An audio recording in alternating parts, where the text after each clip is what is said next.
Hello, இன்றைக்கி வந்து தட்டை இட்லி பண்ண போகிறேன். தட்டை இட்லி வித் கீ பொடி. அது வந்து இன்றைக்கி பண்ணுறேன் டிஃபன் வீட்டில். ஸோ அதை அப்படியே உங்களோட ஷேர் பண்ணுறேன், வாங்க பார்க்கலாம். நைட்டு வந்து மாவு அரைச்சேன் நேற்று நைட்டு. இப்போ தான் கொஞ்சம் புளிச்சிட்டு வருது மாவு. ஏன்னா இங்கே ரொம்ப குளிராக இருக்கிறதுனால எனக்கு வந்து மாவு லேட்டாக தான் புளிக்கிறது.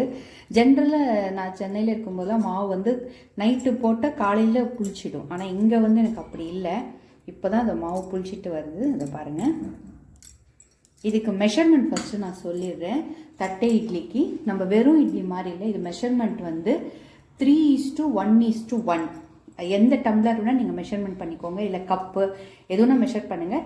3:1:1. 3 பங்கு அரிசி, இட்லி அரிசி, 1 பங்கு உளுந்து, 1 பங்கு ஜவ்வரிசி, வெள்ளை ஜவ்வரிசி. இந்த 3 நான் அப்படி தான் பண்ணுவேன். இது என் ஓன் மெஷர்மெண்ட்டு. நான் நிறைய தட்டை இட்லி நான் வந்து போட்டு ட்ரை பண்ணி எனக்கு ஃபைனலாக இந்த தட்டை இட்லி நல்லா வந்தது. ஸோ என்னுடைய மெத்தடில் நான் சொல்கிறேன். நான் ஓனாக இந்த மெஷர்மெண்ட்டில் போட்டு எனக்கு நல்லா வருது. அதனால் இந்த மெஷர்மெண்ட் நீங்கள் ட்ரை பண்ணுங்கள் ஒரு வாட்டி. 3:1:1. ஓகேவா? ஸோ இப்போ வந்து மாவு நல்லா புளிச்சு வந்திருக்கு. இப்போ இதில் உப்பு போடலைன்னா உப்பு போட்டு கலந்துட்டு நான் எப்படி பண்ணுறதுன்னு காட்டுறேன். நான் வந்து இமாலயன் பிங்க் சால்ட் தான் யூஸ் பண்ணுவேன்.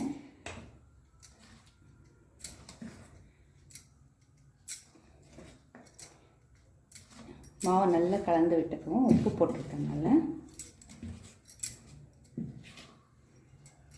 ரொம்ப பீட் பண்ணி அடிக்கக்கூடாது, ஏன்னா நம்மளுக்கு அப்போ தான் அந்த ஃப்ளஃபியாக இட்லி வரும். லைட்டாக உப்பு போட்டதுனால லைட்டாக அப்படி கலந்தால் போகும்.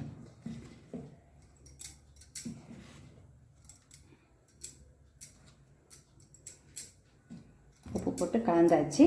இப்போ வந்து தட்டை இட்லிக்கு உங்களுக்கு இந்த மாதிரி நம்மளுக்கு பிளேட் கிடைக்கும். ஸோ இந்த பிளேட்டில் வந்து நம்ம ஃபஸ்ட்டு எண்ணெயை வந்து அப்ளை பண்ணிக்கலாம்.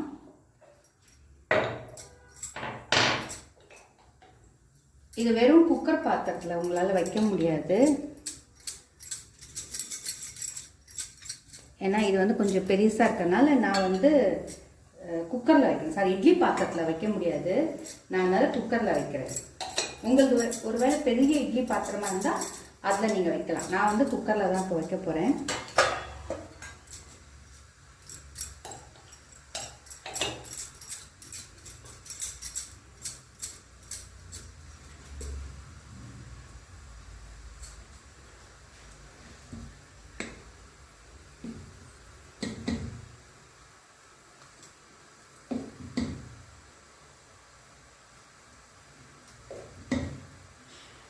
இந்த தட்டுக்கு எனக்கு வந்து 2.5 பங்கு கரண்டியில் மாவு பத்துது.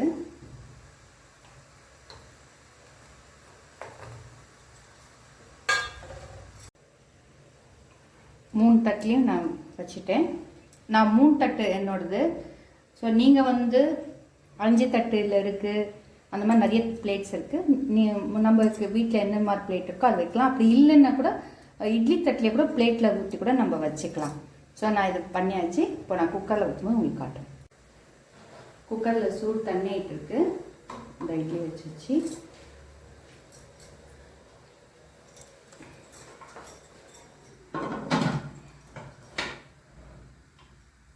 ஹை ஃப்ளேமில் ஒரு 10 to 12 நிமிஷம் இருந்தால் நம்மளுக்கு இட்லி ரெடி ஆகிடும்.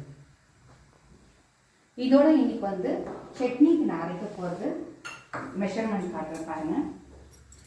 இது தேங்காய் சட்னி. இந்த மெஷர்மெண்ட்டில் நீங்கள் தேங்காய் சட்னி அரைங்க, ஏன்னா இது வந்து என்னுடைய ஓன் டிப்ஸ் இது.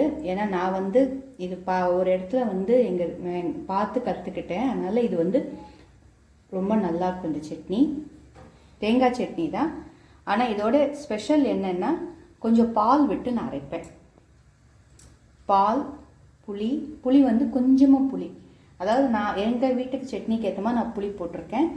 அப்புறம் 2 பச்சை மிளகாய் காரத்துக்கு, தேங்காய், அப்புறம் கருவேப்பிலை, இது போட்டு கொஞ்சம் உப்பு பெருங்காயம் போட்டு இந்த தேங்காய் சட்னி நான் அரைப்பேன். ஆனால் இது மெயினாக வந்து பொடி இட்லி, கீ பொடி இட்லி. ஸோ இது பண்ணிவிட்டு இட்லியும் கீ பொடி இட்லி எப்படின்னு நான் உங்களுக்கு காட்டுறேன். வித் அந்த தேங்காய் சட்னி பார்க்குறேன்.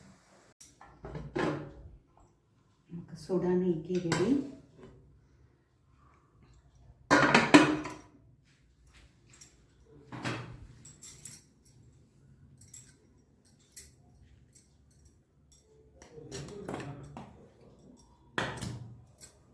நல்லா வந்துருக்கு பாருங்கள். நான் இது வந்து பாருங்கள் தட்டில் ஒட்டாமல் இந்த வந்துருச்சு இட்லி. நான் எடுத்து காட்டுறேன். ஃபஸ்ட்டு இட்லி ரொம்ப சூடாக இருக்குது, எவ்வளோ சாஃப்டாக இருக்குது பாருங்கள். சூடாக இருக்குது, சாரி, ரொம்ப சாஃப்டாக நல்லாயிருக்கும். நான் சொன்ன இந்த மெஷர்மெண்ட்டில் நீங்கள் இந்த தட்டை இட்லி செய்யலாம். ஸோ தட்டிலையும் ஒட்டாமல் 10 நிமிஷத்தில் நம்மளுக்கு தட்டை இட்லி ரெடி. இப்போ இது மேலே வந்து இது வந்து கீ பொடி இட்லி சொல்லியிருக்கேன் இல்லையா, அதனால் மிளகாய் பொடி. நான் உங்களுக்கு இந்த மிளகாய் பொடி தனியாக உங்களுக்கு வந்து ரெசிபி போடுறேன் நான் உங்களுக்கு வீடியோவாக. இப்போ வந்து இது மேலே பொடி கொஞ்சம் நல்லா தூவணுங்க.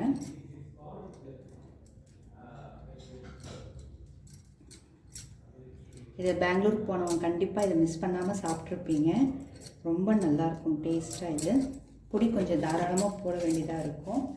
அப்புறம் இது மேலே கீ மட்டும் நீங்கள் பார்த்து போட்டுக்கோங்க. ஏன்னா நம்ம எவ்வளோ ஹோட்டல் மாதிரி இல்லாமல் தேவைப்படுற மாதிரி கீ போட்டுக்கோங்க. நான் ஒரு 4 ஸ்பூன் இது மேலே விட்டு காட்டுறேன்.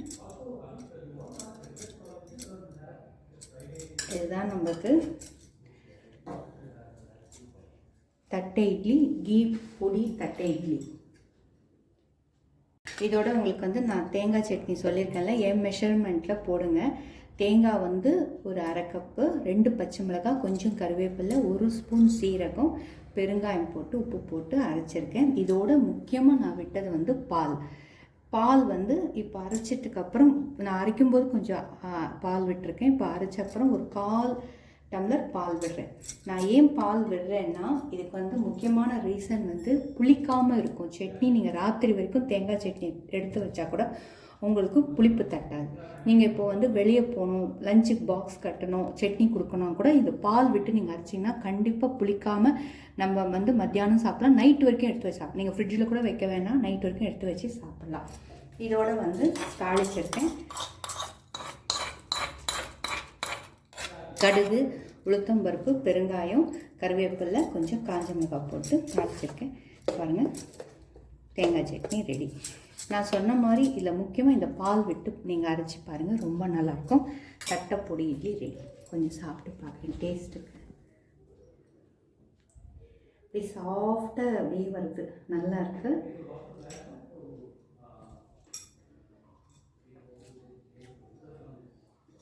ரொம்ப நல்லாயிருக்கு, டேஸ்ட்டு ரொம்ப நல்லாயிருக்கும். அப்படியே வாயில் போட்டோன்னே கரையுது. இந்த மாதிரி தான் இருக்கணும். நான் சொன்ன இந்த மெஷர்மெண்ட்டில் பண்ணி பாருங்கள். அதே மாதிரி சட்னியும் பண்ணுங்கள், ரொம்ப நல்லாயிருக்கும். பொடி மட்டும் நான் இன்னொரு வாட்டி உங்களுக்கு ரெசிபியாக போடுறேன்.